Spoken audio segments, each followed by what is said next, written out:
times how we can show favoritism by, if you don't take the answer I want you to give, or sometimes we'll look at the person that's sitting down, we're standing up, and we'll put up walls and we'll put up borders over something. Guys, I know a lot of those questions were simple.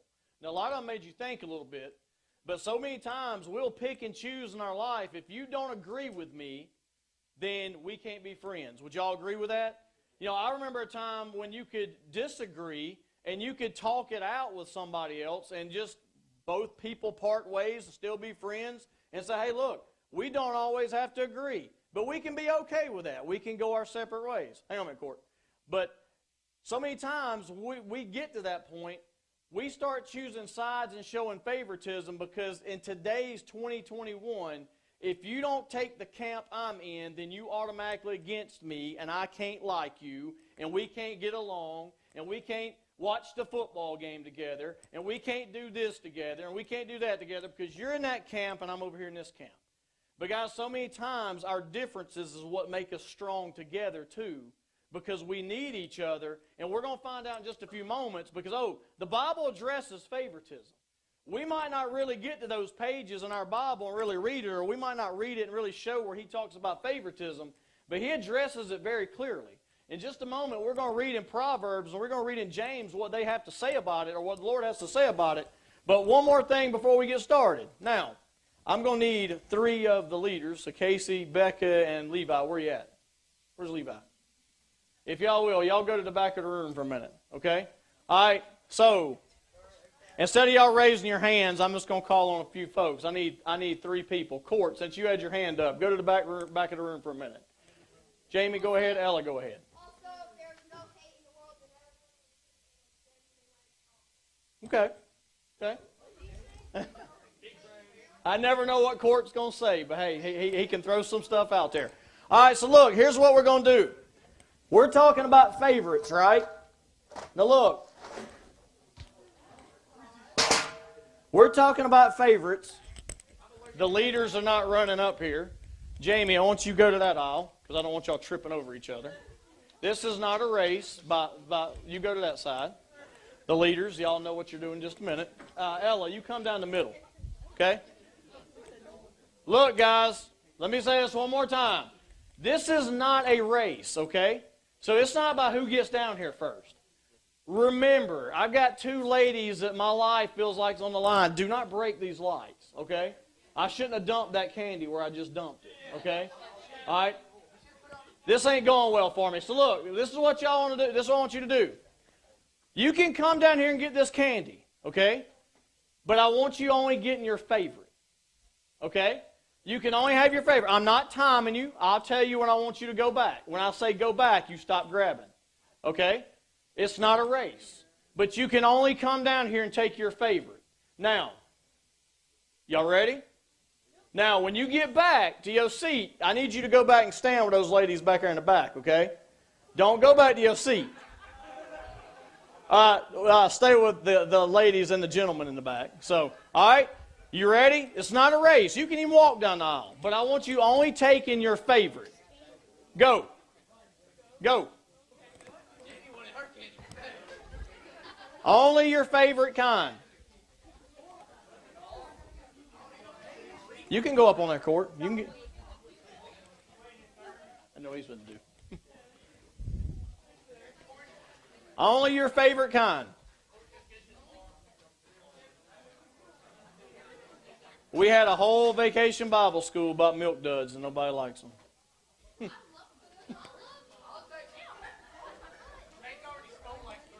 Only your favorite.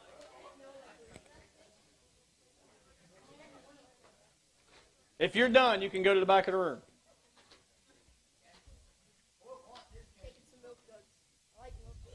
Wow. Okay. All right, guys, if y'all will, let them 3 sit down just for a moment back there in the back with y'all, okay? All right.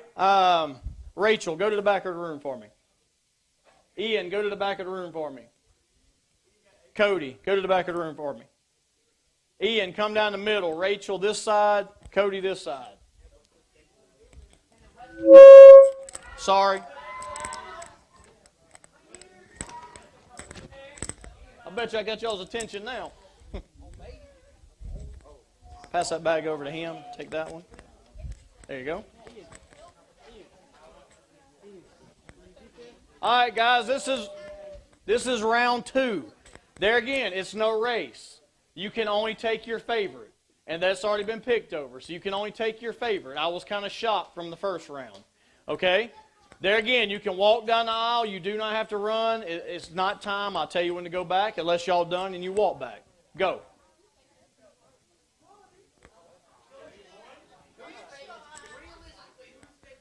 Only your favorite. That's on their side. Hang on a minute.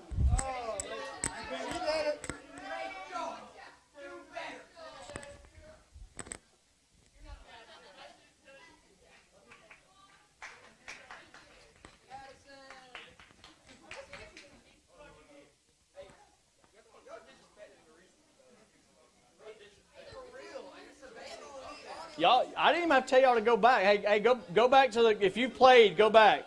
Hey, Cody. Hey, don't grab out the bag yet. Go back. Take your bag and go back. If you just played, go to the back wall.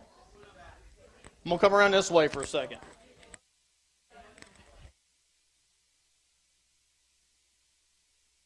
You go to the back of the room. Freddie, go to the back of the room. Go to the back of the room. Oh yeah, you need a bag, don't you? All right, guys, last round, okay? I'm only supposed to take my favorite. Hold on. No, hey, go back for me. You okay? You okay? There again, guys, it's getting slim. Look, you can only take your favorite. It's no race. Go. You're only your favorite.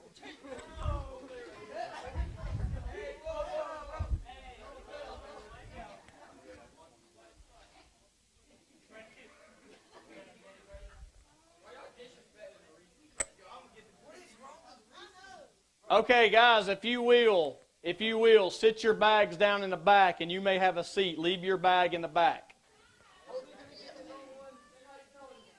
Leaders, make sure all bags are sitting. That does not mean that they were your people to go get the candy for you. Now, y'all can have a seat. Leave the bag sitting there. There's a reason. Guys, I'm actually shocked at what just happened. Number one, does anybody have any Reese cups in those bags back there that look like this right here? Nobody has this? You got some of these? I can't understand. If this was my favorite, I'm taking every last one of them. Brody, you disappointed me, buddy. You could have took as much as you wanted, but what did you just say? All right. Guys, say that one more time. He was trying to leave some for the next person. Look, guys, here's what got me. And look, y'all lock in with this for a minute. Y'all kind of did the opposite of what I thought you were going to do. See, I thought those first 3 bags down were going to say, hey, you know what, that's candy down there. I don't care about the rest of this room. I see chocolate. All of it's my favorite. And I'm going to load my bag. Because look, guys, I didn't tell you a time. I didn't tell you how much you could take. I just said, come get your favorite. So Brody says, hey, I want to make sure I left it for the next person. Brody, that's a great job. Because that's kind of leading into our points. See, guys, when we talk about favoritism, we talk about our favorite. The first point I want to make is sometimes we play favorites by focusing only what we want without thinking about how many more people or how many our choices are going to affect anybody else.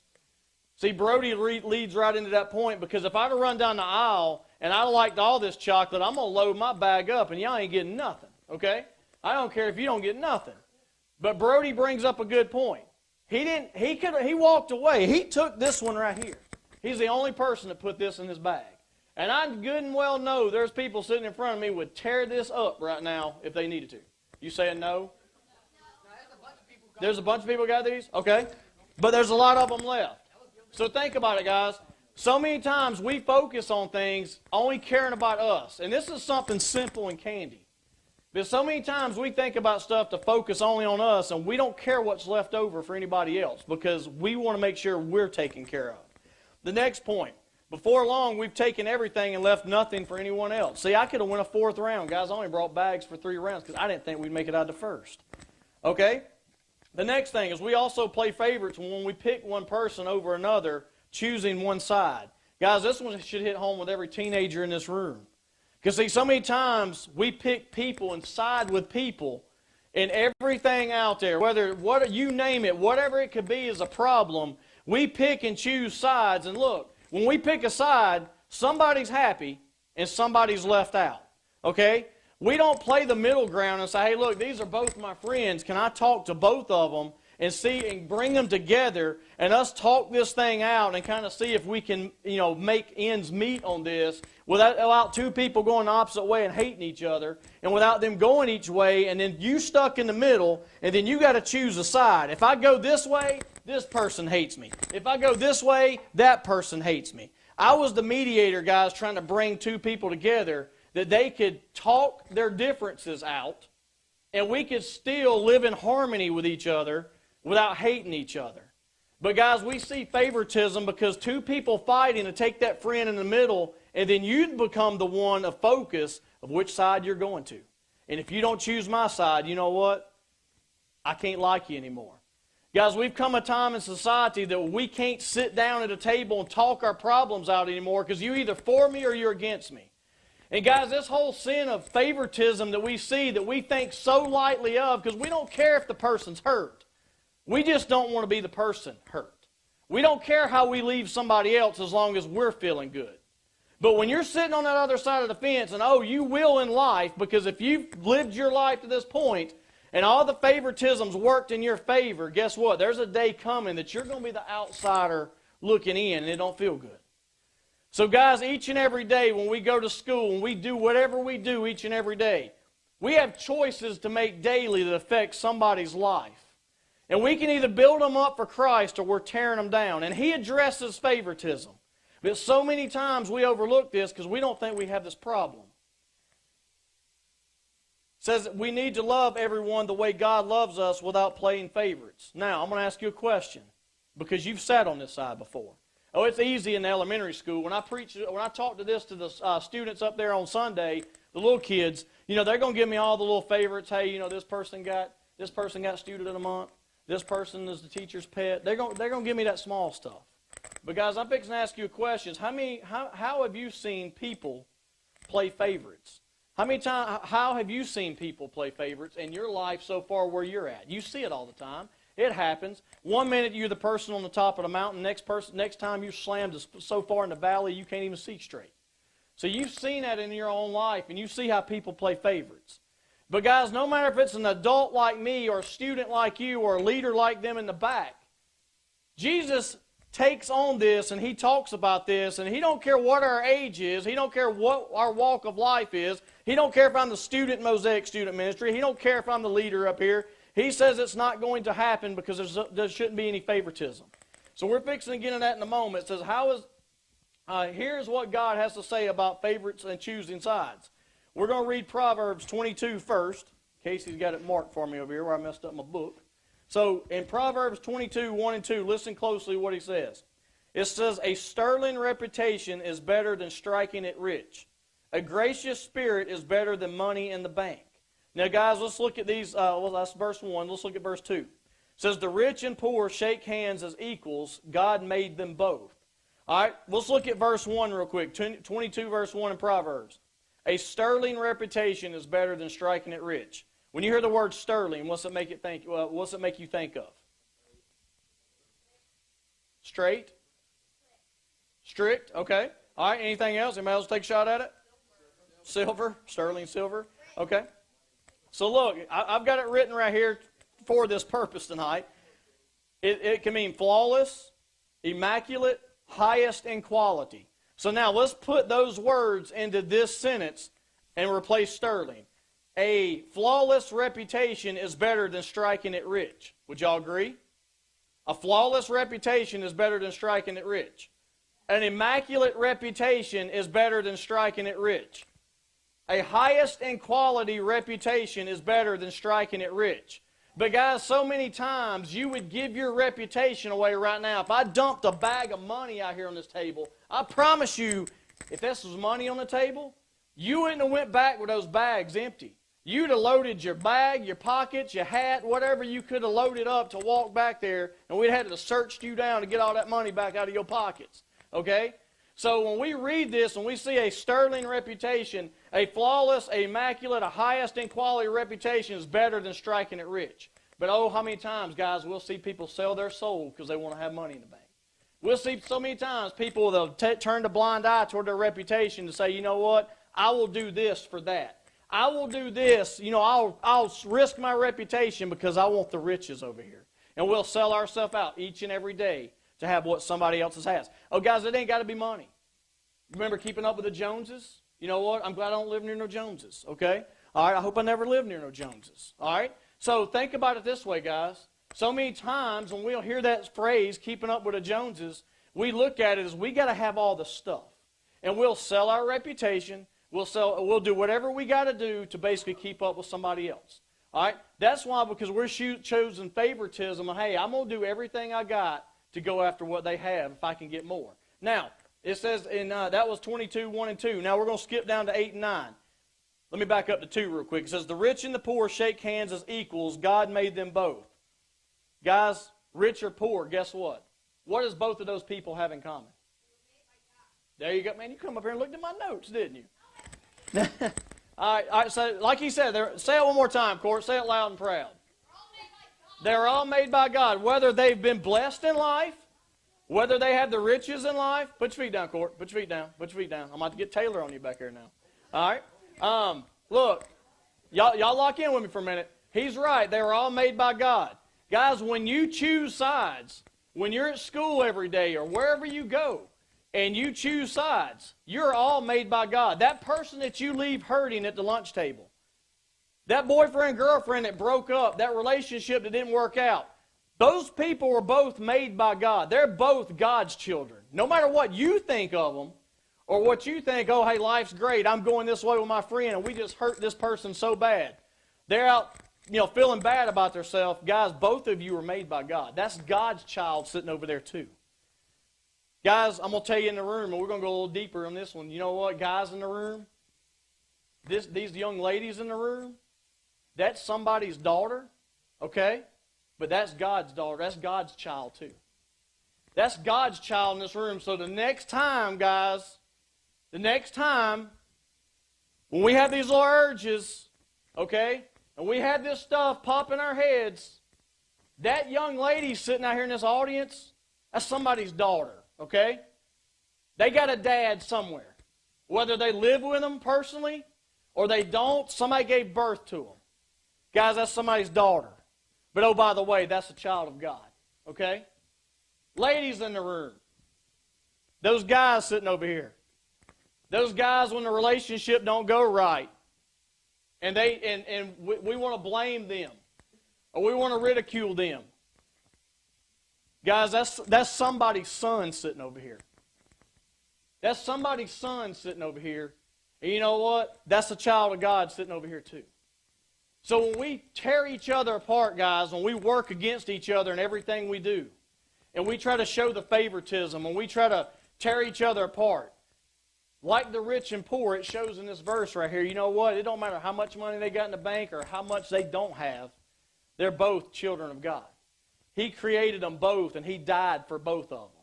Now, what they decided to do, how they were blessed, how they got to the points in their life and all that, you know what? They both got a soul, and both are going to stand before Jesus Christ one day, and we are too. No matter where we are in our walk, if we know Jesus Christ, we know what the end is for us. If we don't, we know what the end is for us too.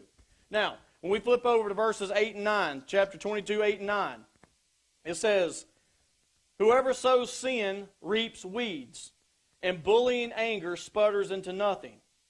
Generous hands are blessed hands, because they give bread to the poor. Guys, if I can read my own writing right here, what I've got wrote out beside it says, show God, the show of God is to love all in the same way, because that is what God does for all of us. Christ loves us all, guys. He loves us all. He's not sitting there showing favoritism. Guys, I don't think nobody's going to be able to say in line one day when we stand before Christ, well, you know what, you showed favoritism to that group because you let them go to heaven and you sending me to hell. No, you chose that for yourself, okay? All right, you've chosen that destination for yourself. He didn't choose sides.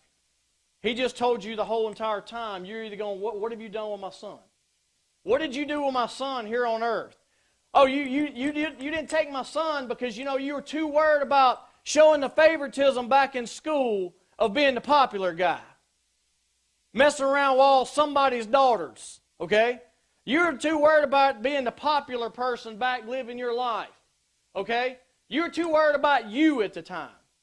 Now it's time for him to be the judge. And we don't like that now. Because if we hear, depart from me, I never knew you, you can be the baddest guy in this room and you can be the person that says, hey, you know what, hell's going to be just a party for me and I can't wait to bust it wide open. I tell you what, if you could revisit that person one day when they bust hell wide open, I promise you that's not the tune they sing in when they're in hell one day. Okay? Because they're going to wish they'd have chose a different path. But so many times, guys, we look at that and we choose. You're making your choices each and every day. All right? So now we're fixing to jump over on my point. This is, excuse me, what do both the rich and poor have in common? Court told us they're all made by God. And this makes us equally important. Now we're going to take a closer look in James chapter 2. I've got this one marked, so as long as I don't mess it up flipping. In James chapter 2, I'm fixing to read 1 through 13 for you real quick, guys, and then we're almost done. In James chapter 2, 1 through 13.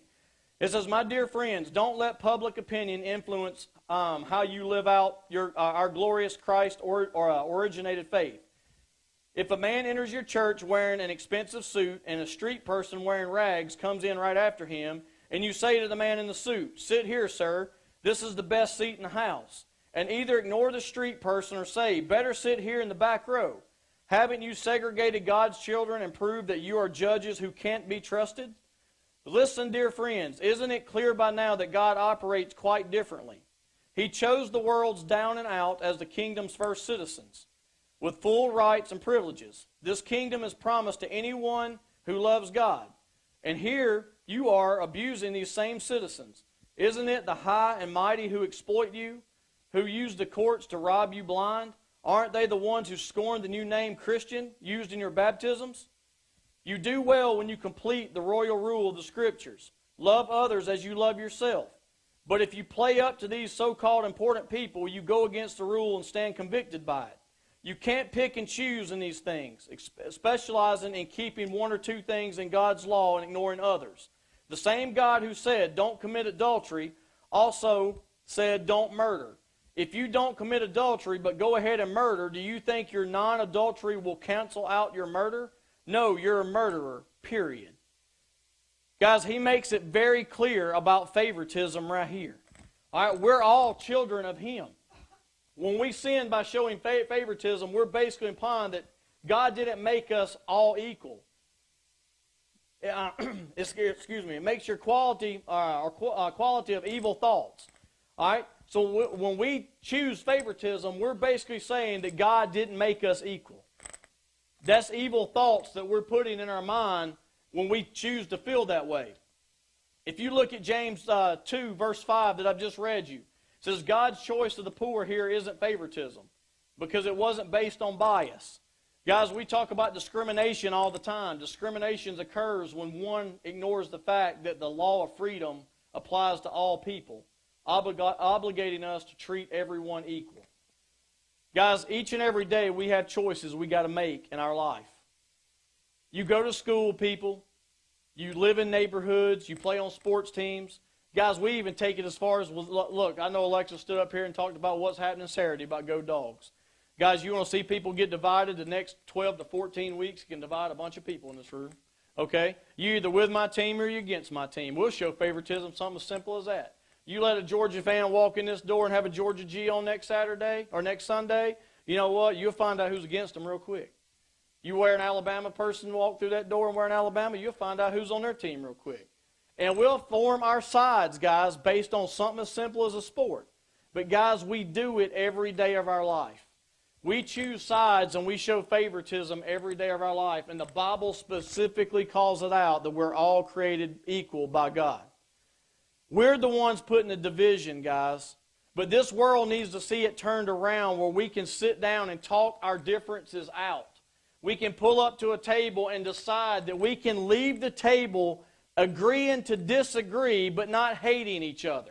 And I think in order to turn this around, it's going to take young people of today that can decide that, you know what, we can show the older generation, we can show them that we can pull up to the table and hear each other out, and whether we can agree on the same thing or not, we can shake hands and say, you know what, brother, I still got your back.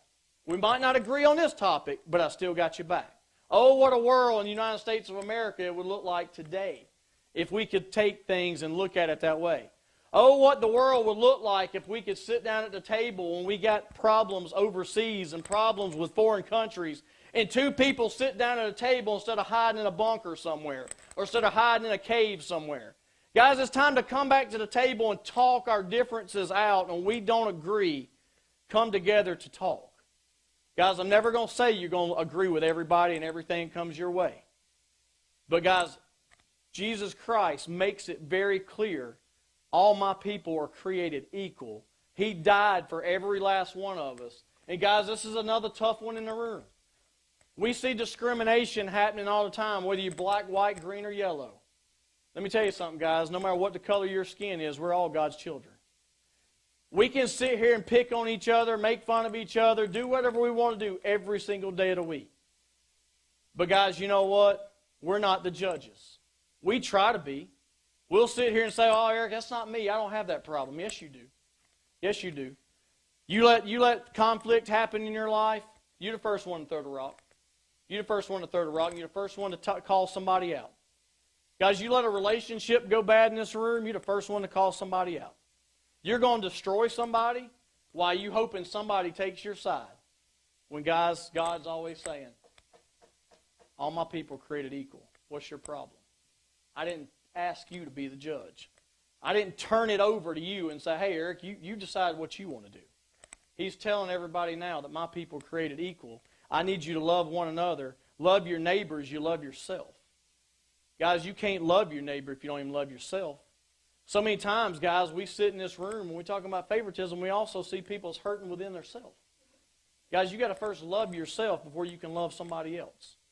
And guys, I understand things in life are going to drag you down. Things in life ain't going to go your way. Things in life is going to put you in a depressed state. But you know what? You've got to snap out of that, and you've got to be able to find and turn back to here, not the cell phone.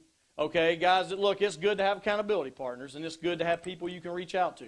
But guys, oh, what a world would look like if we just read these pages. What a world would look like as far as the United States versus any other country if we would look at this right here. Let this be the thing that solves the problem, not man. Your relationships, let this be the one that solves the problem, not your neighbor. Anything we have, guys, has the answer right here in this book. We always skip over favoritism because you know what? That's a sin that feels good that we do every day. But you wind up on the side of favoritism that don't treat you very well, you're the first one to call it out. I'm the first one to call it out. I'm asking you guys, each and every day we have a mission field we get to go to, and we get to go see people, and we get to be around people. How are you going to treat them tomorrow? How are you going to treat them tonight? Guys, I can see faces sitting out here in front of me, and this message has pricked your heart. You know if you're the person sitting on the guy's side of this thing that I told you this is somebody's daughter sitting over here. You know you're the person in the room if you're the female that's treated a male wrong. Guys, I don't know your life. I'm not here to read your book. I'm here to tell you what this book says. Guys, I'm going to leave it there tonight, and this altar's about to be open. If you got something to give to Christ, you need to give it to Him. I'm going to ask the ladies if they'll come up, and they'll close us out. As they close us out and y'all stand to your feet, we're all guilty of favoritism each and every day. This altar should fill up saying, Lord, you know what? Forgive me for making people choose sides, or forgive me for, picking on people. Forgive me for calling people out because I think they're different from me. You know what? They are different from you because He made everybody different, but yet He made us all equal. But so many times, if you don't believe the way I believe, I can't have nothing to do with you. Guys, something as simple as we never think about as sin of favoritism, we do each and every day of our lives. Give it to God. Don't hold on to it. Give it to Him. Thank y'all so very much. I'm going to turn it over to them. Once they're done, if y'all will, please be seated.